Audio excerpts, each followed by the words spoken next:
नमस्कार दोस्तों, फिर से स्वागत है एक नई सच्ची बुद्धा कहानी में। कर्सियांग एक छोटा सा हिल स्टेशन जो दार्जिलिंग में आता है। यहाँ का मौसम 12 महीना सुहाना रहता है, जो सैलानियों को अपनी ओर खींचता है। यहाँ का मौसम जितना मनमोहक है, उतना ही वहाँ पर हुए हॉन्टेड घटनाओं से लोगों में दहशत रखता है। कर्सियांग में दो जगह है, एक विक्टोरिया बॉयज स्कूल और उसी से सटा हुआ डॉहिल का जंगल। लोकल लोगों का कहना है कि स्कूल के बंद होने के बावजूद उसमें लड़कों के खेलने की, चलने की और भयानक चीखें सुनाई देती हैं। इसके बाद डॉहिल जंगल है, जहाँ पे कई मर्डर हुए और अननेचुरल डेथ हुई है, जिसका कारण किसी को पता नहीं है। यहाँ पे सुसाइड की घटनाएं भी बहुत होती हैं। ये जंगल अपने आप में कई राजों को समेटे हुए है।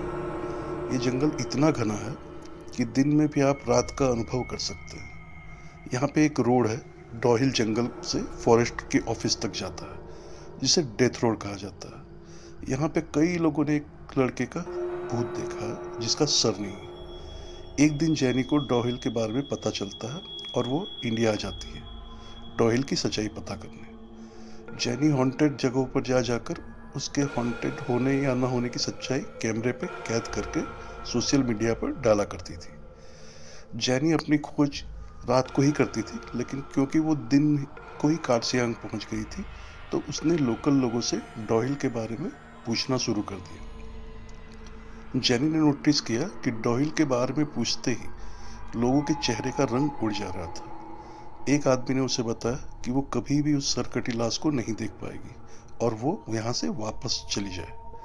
ये सुनकर जैनी होटल चली गई और जैसे ही शाम हुई, जैनी निकल पड़ी लोगों के बताए हुए डेथ रोड पर अपना कैमरा लेकर।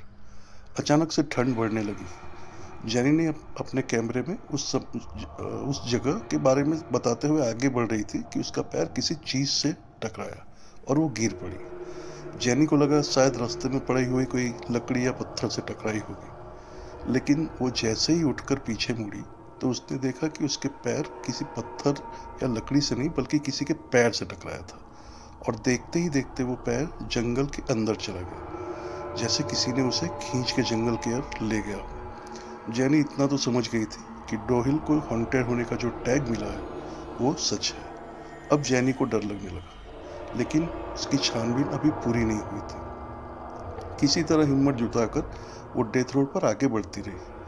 अचानक जैनी के सामने एक बूढ़ी औरत रोड क्रॉस करके जंगल में चली गई। जैनी भी चुपचाप बिना कोई आवाज किए उस औरत के पीछे चलने लगी। वो सब कैमरे में कैद कर रही थी। चलते चलते उसे ऐसा महसूस हो रहा था कि कोई उसका पीछा कर रहा है। अचानक उसके कानों में आवाज आई, जैनी वापस चली जाओ। ये सुनते ही जैनी के रोंगटे खड़े हो गए, लेकिन उसे तलाश थी उस सरकटे आदमी की, इसलिए उसने किसी तरह हिम्मत करके और थोड़ी दूर जाने का फैसला किया। थोड़ी दूर जाकर जब वो वापस मुड़ी तो उसने देखा कि जंगल के घने पेड़ों के बीच से दो लाल आंखें उसे देख रही हैं। ये देखकर जैनी जोर से चिल्लाई और भागने लगी। भागते भागते उसके कानों में अजीब अजीब सी आवाजें गूंजने लगी, कभी किसी के रोने की आवाज तो कभी किसी के हंसने की। किसी तरह जैनी उस डेथ रोड से बाहर निकल आई और होटल चली गई। इतना सब कुछ होने के बावजूद भी जैनी को इस बात की तसल्ली थी कि उसने ये सब कुछ अपने कैमरे में रिकॉर्ड किया है। उस रात जैनी अपने कैमरे को टेबल पर रखकर सो गई। 1 घंटे बाद जैनी को फिर से वही अजीब अजीब आवाज सुनाई देने लगी।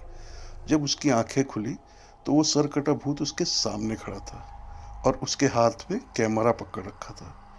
देखते ही देखते कैमरे में आग लग गई और जैनी के सामने ही कैमरा जल के राख हो गया, और तभी वो भूत एनी के सामने से गायब हो गया।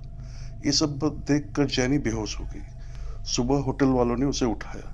जब होटल वालों को पूरी बात बताई गई तो सब उसकी बात पर विश्वास कर लिया, लेकिन जब ये बातें सोशल मीडिया पर बताई तो किसी किसी ने उस पर विश्वास किया, किसी किसी ने इस बात को झूठा बताया। सच्चाई चाहे जो भी हो, लेकिन आज भी डॉहिल एक रहस्य है।